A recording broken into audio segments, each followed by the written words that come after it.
is going to be fun, people. Aaron Rodgers was a bad man last night, throwing for 5 touchdowns and 0 interceptions in the Packers' 38-28 win over the Chiefs. It was the 4th time in his career Rodgers threw 5 passing TDs, and he now has gone 16 regular season games at home without throwing an interception. Rodgers has the greatest TD to interception ratio in NFL history of quarterbacks who have at least 1,500 attempts. And you may have heard about the other guys on this list. 2nd, Tom Brady, then Peyton Manning, Tony Romo, and 5th, Steve Young. You know what, Stephen A? The floor is all yours, my friend. Take it away. You know, it's interesting. It's interesting that you highlighted those things. I definitely appreciate it, particularly that last stat with TD to interception ratio. I have to listen to my compatriot across that table, whether it's via satellite or sitting right across from him in studio on far too many occasions, listening to his drivel about how Aaron Rodgers is not that bad of a man, how he talks about Tom Brady. It's so disgusting, so nauseating, so insulting, so disrespectful. I have decided to put Skip Bayless on the spot with a simple question. I believe that Aaron Rodgers will go down, when all is said and done, he will go down as the greatest quarterback in history. Talent-wise. In history? I believe talent-wise. Talent-wise. Certainly not yardage with Peyton Manning, the great fathers of the world, even Tom Brady, people like that. But talent-wise, I believe right now Aaron Rodgers is the best quarterback I have ever seen. With that in mind, Skip, I have a simple question for you. Give me 5. You don't even have, I'm not even talking about the present. I will give you history. The history of the National Football League. Give me 5 quarterbacks right now who you believe is better than Aaron Rodgers talent-wise. In history, okay. I dare you. The floor is yours. We got to define this question, because you threw in the little tricky caveat there about talent-wise. Is it not production? When we talk about quarterback play, isn't it what you did when it really mattered the most? Isn't that how we would define quarterback greatness? Or are we just doing eye test you talent? Skip, you can define, all I'm saying to you is this. You can define it any way you want, devoid of championships. Because Dan Marino never won one, and we all know he's one of the greatest ever. John Elway won 2, and the last 2 he won before he retired. That's when he had Terrell Davis. But we all know how great he was. Fran Tarkenton lost 4 Super Bowls. Jim Kelly lost 4 Super Bowls. But we know how great they were as quarterbacks. So we ain't talking championships, okay? Because that doesn't define your greatness as a quarterback, because this is a team sport. I'm asking you, omit that category. The floor is yours. Give me 5 quarterbacks in the history of football better than that man, Aaron Rodgers. Here we go. Okay, so I need to remind our viewers up front, just for the record, that the baddest man, says Stephen A., Aaron Rodgers, is 6-5 in the postseason. 6-5. That includes 4 straight wins as a wild card team to win his lone Super Bowl. And since that Super Bowl, long ago, he's 2-4 in the postseason. That's the guy we're trying to make this case for, okay? That's right. Let me pause before you get into that. Tom Brady went the last 10 years without a Super Bowl until Darrell Revis arrived last year. Games Keep going. To? Yeah, and Keep he got going. to the 2 Keep Super going. Bowls. Okay. Keep going. So right now, just to stay current, obviously I'll take Tom Brady any day of the week, especially on Sunday, over Aaron Rodgers, because Tom Brady is 21-8 in the postseason, and he has Bill Belichick. 4 rings, 4 Super Bowl rings, and Bill Belichick should drop down on his knees and thank God every night that Tom Brady fell into his lap in 2001. Next on my list is obviously the greatest quarterback ever right now, Joe Montana. That's probably going to be eclipsed by the great Tom Brady. But Joe Montana has 4 Super Bowl rings with a 16-7 postseason record. And if you want to talk about tap dancing in the pocket, you want to talk about beautiful ballet feet, this man had them, Joe Montana, and had a whip of an arm right there with Aaron Rodgers, to me, to my eye test sight. Now, number 3 on my list is the great John Elway, who has 2 Super Bowl rings and a 14-7 postseason record. And you don't remember this because it was before your time. John Elway could flat out fly out of the pocket. He was a sensational early career athlete who learned that it's probably best to stay in the pocket, and later in his career to hand off to your guy TD, right? Terrell Davis, because that's how you win Super Bowls, and he won 2 that probably could have been 3 if he'd come back for 1 more year. But I'll take him over Aaron Rodgers. And then number 4 on my list is a guy who could run rings around Aaron Rodgers, those great feet of his. Roger Staubach.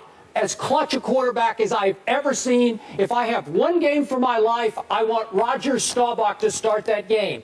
They called him Roger Dodger because he could just escape and run and take off and sprint down the field. He had RG3 in him early in his career until he learned you probably can't survive that way in the NFL. Roger Staubach has 2 rings and an 11-6 playoff record. So now that's 4. And then the 5th guy on my list is this guy that you always disparage on this show named Brett Favre. Do you remember him early in his career? What a stud athlete he was. Could he not make people miss in the pocket? Could he not run down the football field in ways that Aaron Rodgers never thought about running? Brett Favre had the strongest arm in pro football early on. Brett Favre won 3 straight MVPs.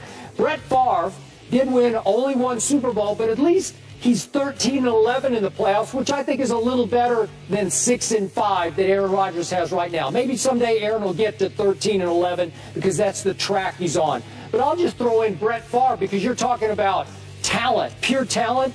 Nobody had a cannon like Brett Favre's for the first 6 or 8 years of his career. So I just gave you 5 off the top of my head. I didn't even throw Marino in there. But if you just want to do eye test, just pure arm talent, nobody had more arm talent than Dan Marino did, including Aaron Rodgers. So I don't even know what you're talking about. I'm embarrassed we're doing this question. Thank you very much. Well, you should be embarrassed. You should be embarrassed, but not over the question. You should be embarrassed by your ridiculous, asinine comments that you just made, so disrespectful towards the greatness of Aaron Rodgers. Let's go down the list, Skip Bayless. Let's keep in mind that coming into this season, his career stats, Skip, his career passer rating of 106 is number 1. That's number 1. You look at his completion percentage. Yes, it is. Oh, well, I do. I'm sorry, you don't get to speak for me. Zip it. You had your moment. Zip it. I'm talking. Chicka. That's right. Point number 2, completion percentage. Career, 65.8%. Wow. The touchdown rate is 6.5%. Wow. His interception rate at 1.6%, Skip Bayless. I mean, you talk yards per attempt. Number 3 all time at 8.2. Now, let's look at this. Let's go down your list. Because we ain't going to even bring up Tom Brady because we know you and I ain't going to agree there, okay? We ain't going to agree there at all. So That's fine. Let's go down your list. Okay. He doesn't count. No, I'm saying we disagree because what I'm saying to you is this. Tom Brady's been around longer. He's been starting longer. He's been in the same system. The level of continuity that he has had with Bill Belichick, the way Bill Belichick seems to continuously get no names and make them look great on both sides of the football, I think is a testament to his greatness as a coach. Julian Edelman, a 7th-round former quarterback? That is exactly why you and I disagree right there. That's why I say I ain't going to get it to him, because I said on both sides of the ball, Bill Belichick is the man. You can sit there and say what you want, but you're going to sit there and give Brady all the credit. That's fine. We've argued about that enough. Let's get something fresh. We got Montana here. Ooh, I got to admit, the 4 Super Bowl rings can't be denied his greatness. Joe Cool, okay, under pressure. I get all of that. So I can sit there and debate it with you, but I can tell you that even though Joe Montana could scramble, I never saw him throw a football the way that Aaron Rodgers threw a football. But that's fair because he's Joe Montana, all right? So I'm going to concede that you might have a point there. Not Brady, but Montana. But here's where you make me laugh.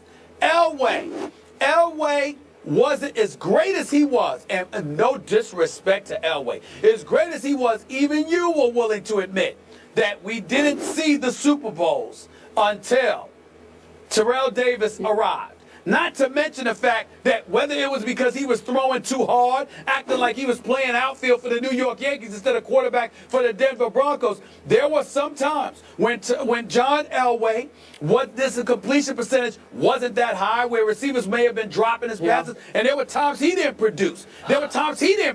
Okay? So now let's get to He got 2 other teams to Super Bowls, okay? Just for the record. He got 2 bad teams to Super Bowls and got blown out. Go ahead. That's fair. All right. That's fair. He got annihilated. I guess he got annihilated, especially by the Redskins. But that's fine. That's fine. But then I'm looking at Roger Staubach. Okay, he was a champion. Miss the Navy. Love him. Love his service to our country. Good, great man. Is a phenomenal businessman since he stepped away from the game. But here's the thing about Roger Staubach.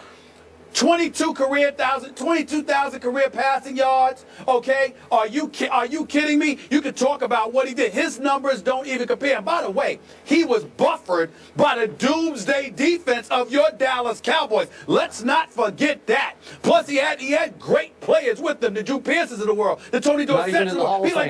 I'm just saying. I'm just saying. So he's a Hall of Famer, but let's put it in perspective. Now let me get to my last point, because this is just absolutely hysterical. Brett Favre? You mean the Brett Favre with the career 62% completion percentage? You mean the Brett Favre who's thrown you think the Brett Favre who's thrown 336 interceptions in his career in 20 years has the same amount of Super Bowl championships as Aaron Rodgers? And you're going to tell me he was better than Aaron Rodgers? Ever. That guy. Yes, that guy. Yes. He does. Let me tell you, Skip, I'm going to say something to you that you might consider very blessed. You thought I was disrespectful before. Allow me to sit here and say this to you. I'll give Brett Favre all the credit in the world for being the Iron Man that he is with those consecutive games played. He certainly had big moments. He was a gunslinger and made big plays. He made big mistakes too. I'm telling you right now, Brett Favre doesn't even belong in this conversation with Aaron Rodgers. Okay. Not even in this conversation. Last question. Back to you. Not even in this conversation. As a young quarterback, which quarterback had more talent, Aaron Rodgers or Brett Favre? Just on pure, raw, God-given talent, which one has the most talent? I don't think that's a fair question. I don't think that's a fair question because Aaron Rodgers was sitting on the bench for 4 years. What? I'm sorry, I didn't hear you. Say it again. Aaron Rodgers was sitting on the bench for about 3 or 4 years. Okay, but so what I'm saying to you is his first year starting, just as a young player, who had the most talent? No, his first year starting, there was nothing that he did was comparable to Brett Favre. Second year and on, yes, it was. Brett Favre, more talented than Aaron Rodgers as a younger player. Nope. Yes. You just said it first. If you're going to take Aaron Rodgers' first year, if you're going to take Aaron Rodgers' first year, after that, yeah. At a comparable age, at whatever, 28 years of age. More talent, Brett Favre. Yes. You just don't remember. You're too young. Brett Favre could never throw the ball like this dude. Yes, he could. Oh, I'm not too young. You're talking about too young. You're too young. I'm in college when Brett Favre was playing. We have to go to break. We have to go to break. Stephen A., I appreciate you coming up with this question. This was tremendous. We could do a whole show on this. Just to recap, Skip's 5 quarterbacks better than Rodgers in history: Brady, Montana, Elway, Staubach, and Favre. We asked you guys earlier, we wanted you to weigh in, if Aaron Rodgers is the best quarterback in the NFL using the hashtag best NFL passer. And here are the results. 65% say yes, agreeing with Stephen A. Skip likes his back against the wall like the Patriots anyway. 35% saying no. Up next.